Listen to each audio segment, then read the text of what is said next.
এই ওচৰৰে ঘৰ মানে একমাহ হ'ল আমি শুনি আছোঁ যে এজন ছোৱালী একাব্বৰৰ ছোৱালী সি আৰু এটা ছোৱালী মানে বোৱাৰী এটা মাজে মাজে লৈ আহে।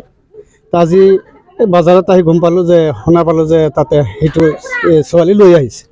তো আমি সকলোৱে আহিলোঁ বজাৰৰ পৰা, আহি চালোঁ যে হয় তাতো সেই বোলে বিয়া কৰাব।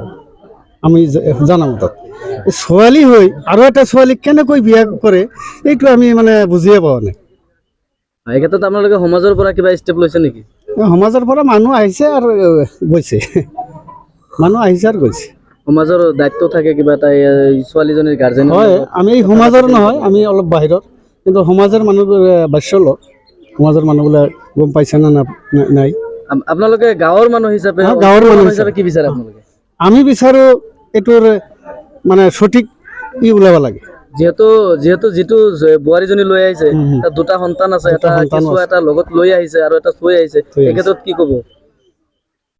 ইহঁতে মানে এই যদি এইটো ছোৱালীয়ে যদি আৰু এটা ছোৱালী সেইটো ছোৱালী লয়, তো তাৰো গাৰ্জেন আছে, তাকো মানে খবৰ দিব লাগিব। আপোনালোকেও দিয়ক, জনাই দিয়ক খবৰটো, আৰু আপোনালোকৰ নিউজৰ দ্বাৰা মানে সিহঁতে যাতে মানে গম পায় সিহঁতে আহক, তাৰ পাছতহে ডিচিশ্যন এটা হ'ব। সমাজৰ পৰা তেওঁলোকে সমাজে গ্ৰহণ কৰিব নে নাই? সমাজে গ্ৰহণ কৰিব। তো